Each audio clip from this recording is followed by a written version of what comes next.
Hello everyone, কেমন আছো সবাই? আশা করি ভালোই আছো। আর আমরাও কিন্তু অনেক অনেক অনেক ভালো আছি। আজ 27শে আগস্ট আর আমি এখন চলে এসেছি বারাসাত স্টেশনে। আর কেনই বা স্টেশনে এসেছি সেটা তো তোমাদেরকে বলবোই। আর আস্তে আস্তে কিন্তু তাতান ঘুমিয়ে পড়েছে, তার জন্যই কিন্তু আমি একটা জায়গা দেখে কিন্তু বসে পড়েছি, কারণ ওর ঘুমটা আগে জরুরি। তো যাই হোক, ও এখন ঘুমোচ্ছে। আর এই দিকে দেখো, ওর কিন্তু ঘুমটাও ভেঙে গেছে। আর কাদেরকে নিতে এসেছি সেটা তো অবশ্যই বলবো। আর এদিকে উঠে পড়েছে, কারণ এত ট্রেন যাচ্ছে, ট্রেনের আওয়াজে ওর ঘুমটাও ভেঙে গেছে। তো চলো, আজ হচ্ছে 27শে আগস্ট, কাল হচ্ছে 28শে আগস্ট, কালকে রাখি পূর্ণিমা। তো সকল ভাই বোনদেরকে জানাই আমার তরফ থেকে রাখি পূর্ণিমার শুভেচ্ছা। তো কেন এসেছি সেটা তোমাদেরকে অবশ্যই বলে দিচ্ছি। আজকে আমার মা আসছে, মানে বোনের বাড়ি থেকে মা আজকে আসছে। তো মায়েদেরকে নিতে এসেছি আমি বারাসাতে। এই যে কথা বলতে বলতে কিন্তু বনগা লোকাল ঢুকে গেছে, আর এই ট্রেনেই কিন্তু মা আছে। তো চলো এখন মায়েদেরকে খুঁজবো, তো তারপরে আবার কথা হচ্ছে।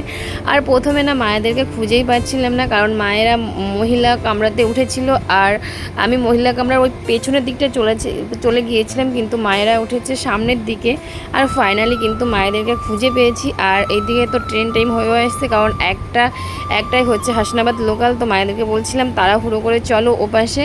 আর এটা হচ্ছে পরদিনকার ভিডিও, মানে রাখি দিনের ভিডিও। তো সকাল সকাল আমি বাজারে চলে এসেছিলাম রাখি কিনতে আর মিষ্টি কিনতে। আর এখানে এসে দেখছি আজকে কিন্তু এখানে রাধা গোবিন্দর মন্দির উদ্বোধন হবে, আর তারই আয়োজন হয়েছে এখানে, মানে প্রচুর লোক হয়েছে। আর তারপরে কিন্তু বাড়ি চলে এসে মাম্মামকে তারপরে তাতানকে রেডি করে দিয়েছি। আর দেখো এখানে কিন্তু রাখির থালাও সাজিয়ে নিয়েছি, আর দুজনে তো আগেই মিষ্টি খাওয়া শুরু করে দিয়েছে। জানো তো, প্রথমে ভেবেছিলাম তাতান এই বছর রাখি পরতে পারবে না, কারণ আমরা আগের সপ্তাহে বাড়ি থেকে চলে এসেছি।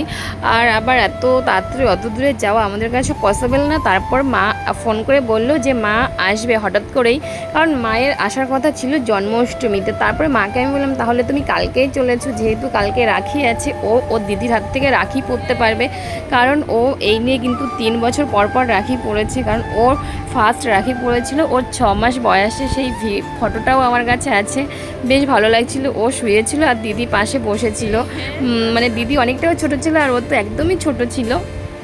তো যাই হোক, এখন কিন্তু ও খুব শান্ত হয়ে রাখি পড়ছে, কারণ ও এক জায়গাতেই বসে থাকে না। তো সেই দিক দিয়ে কিন্তু ও শান্ত হয়ে রাখি পড়ছে। আর এখন তো ওকে মিষ্টি খাওয়ানো হচ্ছে। আর ইদানিং ও কিন্তু মিষ্টি খেতেই চায় না, মানে ছোটোবেলাতে যে মিষ্টির প্রতি একটা আগ্রহ ছিল, আর এখন সেই মিষ্টির প্রতি কোনো আগ্রহ নেই, ও খেতেই চায় না। আর আগে মিষ্টি দেখলেই ওকে দিতে হতো। যাই হোক, রাখি পরানো কমপ্লিট হয়ে গেছে। আর এখন তখন রান্নাবান্না আছে, মানে আজকে চিকেন এনেছি রাখি উপলক্ষে। তো চলো এখন রান্নাবান্না করব। আজকের ভিডিওটা এখানেই শেষ করছি, আবার দেখা হচ্ছে নতুন কোনো ভিডিওর সাথে। ভালো থেকো।